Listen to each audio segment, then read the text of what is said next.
மீண்டும் ஒரு பொருளாதார நெருக்கடியை இலங்கை எதிர்கொள்கின்றதா? பெட்ரோலினுடைய விலை 434 ரூபாய்க்கு வந்துவிட்டது. அமெரிக்க டாலர் ஒன்றுக்கு நிகரான இலங்கை ரூபாவினுடைய பெறுமதி கடந்த சில நாட்களுக்கு முன்னர் 350 ரூபாயிலும் பார்க்க அதிகமான தொகையை தொட்டுவிட்டது. எரிபொருளை பெற்றுக்கொள்வதற்கான QR முறை மீள இலங்கையில் அறிமுகப்படுத்தப்பட்டு விட்டது.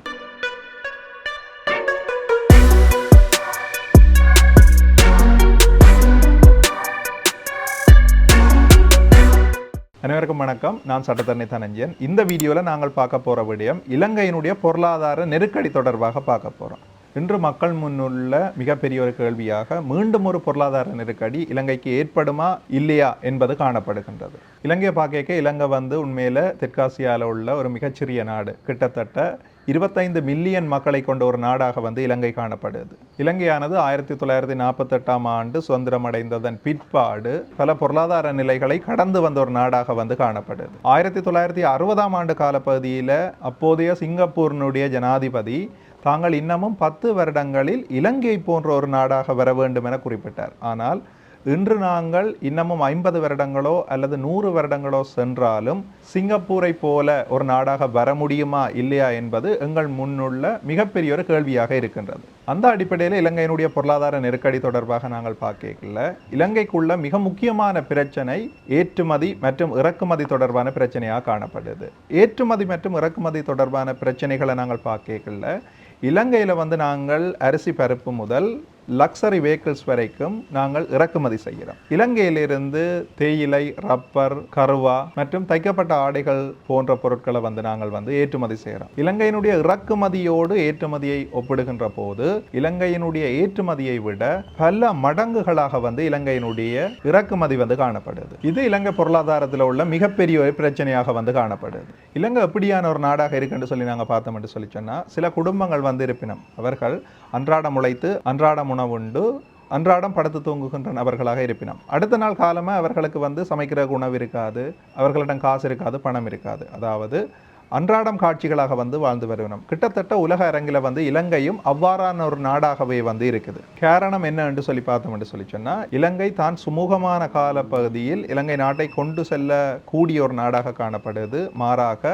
ஒரு பொருளாதார நெருக்கடி ஏற்படுகின்ற நிலைமைகளிலே, கிரைசிஸ் ஏற்படுகின்ற நிலைமைகளிலே இலங்கை நாடு தன்னை கொண்டு செல்ல முடியாத ஒரு நாடாக காணப்படுது. இதுதான் இலங்கைக்கு இருக்கிற மிகப்பெரிய ஒரு பிரச்சனையாக காணப்படுது. இந்த உலகில் எங்கெல்லாம் போர் நடக்கின்றதோ, எங்கெல்லாம் பொருளாதார நெருக்கடி ஏற்படுகின்றதோ, அல்லது இந்த உலகம் ஒரு காலநிலை தொடர்பான ஒரு நெருக்கடியை அல்லது ஒரு நோய் தொடர்பான ஒரு நெருக்கடியை எதிர்கொள்கின்ற சந்தர்ப்பத்தில் இலங்கை அந்த நெருக்கடிகளால் நேரடியாக பாதிப்படையக்கூடிய ஒரு நாடாக காணப்படுது.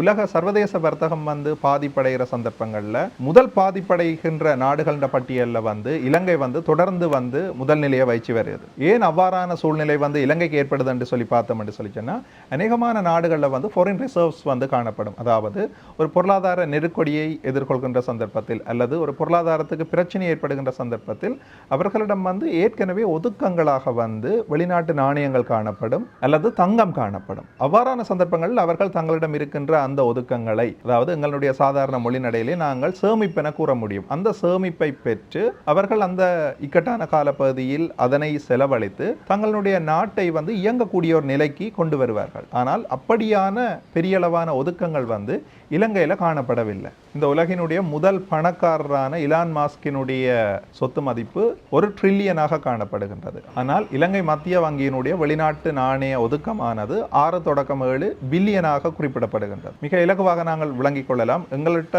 6 ரூபாயோ அல்லது 7 ரூபாயோ தான் எங்களோட நாட்டிட்ட காணப்படுது. ஆனால் இந்த உலகினுடைய பணக்காரனிடத்திலே 1000 ரூபாய் காணப்படுகின்றது. இவ்வாறான ஒரு சூழ்நிலையில தான் இலங்கை இயங்கி வருகிறது. இலங்கை என்ற பொருளாதார நெருக்கடியில் உள்ள மிகப்பெரிய அடுத்த பிரச்சனை டூரிசம் இண்டஸ்ட்ரி, அதாவது சுற்றுலாத்துறை. சுற்றுலாத்துறை இலங்கைக்கு உண்மையிலே ஒரு வரப்பிரசாதமான ஒரு துறை. இலங்கையானது அமைந்திருக்கின்ற இடம், இலங்கையினுடைய அமைவிடம் என்பது சுற்றுலாத்துறை ரீதியாக பல்வேறு அனுகூலங்களை கொண்ட ஒரு நாடாக இலங்கையை உருவாக்கி இருக்குது. இலங்கையினுடைய அமைவிடத்தை தாண்டி இலங்கையிலே காணப்படுகின்ற இலங்கையினுடைய வரலாறு, இலங்கையினுடைய பல்வேறு சுற்றுலா தலங்கள், இலங்கையினுடைய வடகிழக்கு பகுதி, மத்திய மலை நாடு, கொழும்பு பகுதி என இலங்கையினுடைய பெரும்பாலான இடங்களிலுமே பல்வேறு சுற்றுலா தலங்கள் காணப்படுது. ஐரோப்பியர்கள், வெளிநாட்டவர்கள் வியந்து பார்க்கின்ற அல்லது மகிழ்ச்சியாக தங்களுடைய விடுமுறையை கழிக்கக்கூடிய ஒரு நாடாக வந்து இலங்கை வந்து காணப்படுது.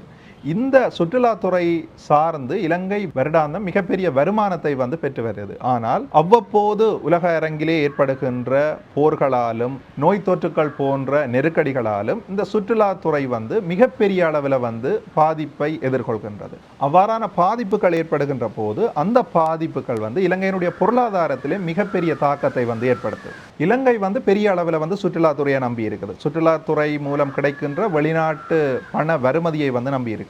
அவ்வப்போது ஏற்படுகின்ற இந்த சுற்றுலாத்துறை தொடர்பான இந்த பண வருமதியின் வீழ்ச்சி வந்து இலங்கையினுடைய பொருளாதாரத்தை வந்து நேரடியாக வந்து பாதிக்கிறத வந்து நாங்கள் காணக்கூடியதாக இருக்கு. சுற்றுலாத்துறை மூலம் வருமானம் வந்து கிடைக்காத சந்தர்ப்பங்கள்ல வந்து இலங்கைக்கு வந்து வெளிநாட்டு நாணயங்கள் வந்து வராது. அவ்வாறான சந்தர்ப்பத்தில் இலங்கையில வந்து விலைவாசி அதிகரிக்கும். இந்த விலைவாசி அதிகரிப்பதன் ஊடாக பணவீக்கம் வந்து நாட்டில் ஏற்படும். பணவீக்கம் காரணமாக இலங்கை ரூபாவினுடைய பெறுமதி வந்து சர்வதேச சந்தையிலேயும் வந்து கீழே இறங்கி செல்றதை வந்து நாங்கள் காணக்கூடியதாக இருக்குது. இவ்வாறு ஒரு வட்டமாக வந்து இலங்கையினுடைய பொருளாதாரம் இக்கட்டான சூழ்நிலைகளில் உலக அளவில் வந்து போர் ஏற்படுகின்ற சந்தர்ப்பங்களில் உலக அளவில் வந்து ஒரு நோய் தொற்று ஏற்படுகின்ற சந்தர்ப்பங்களில் வந்து மிகப்பெரிய அளவில் பாதிப்படைகிற ஒரு நாடாக வந்து இலங்கை வந்து காணப்படுது. உண்மையில வந்து இவ்வாறான ஒரு சூழ்நிலையை நாங்கள் எதிர்நோக்க வேண்டும் என்று சொல்லி சொன்னால் இலங்கை தன்னுடைய இறக்குமதிகளை குறைத்து ஏற்றுமதியை அதிகரிக்கின்ற ஒரு நாடாக வந்து மாற வேண்டும். இலங்கை ஒரு விவசாய நாடு என அழைக்கப்படுது. ஆனால் இலங்கையில் அரிசி பருப்பிலிருந்து உருளைக்கிழங்கு வரைக்கும் வந்து நாங்கள் வெளிநாடுகளில் இருந்து இறக்குமதியை தொடர்ச்சியாக செய்து கொண்டிருக்கிறோம். உண்மையிலே இலங்கை விவசாயத்தில் வந்து ஒரு தன்னிறைவான நாடாக மாறினாலே நாங்கள் வந்து அதிக அளவிலான இறக்குமதிகளை குறைத்துக் கொள்ளக்கூடியதாக இருக்கும். அதே வழியில் இலங்கை வந்து கைத்தொழில் ரீதியான விடயங்களை வந்து வளப்படுத்த வேண்டும். அதாவது கைத்தொழிலை சிறந்த வகையிலே கட்டமைக்க வேண்டும். கைத்தொழில் துறையை சிறந்த வகையிலே கட்டமைப்பதன் ஊடாக நாங்கள் வந்து இலங்கையிலே வந்து உற்பத்திகளை வந்து அதிகரிக்கக்கூடியதாக இருக்கும்.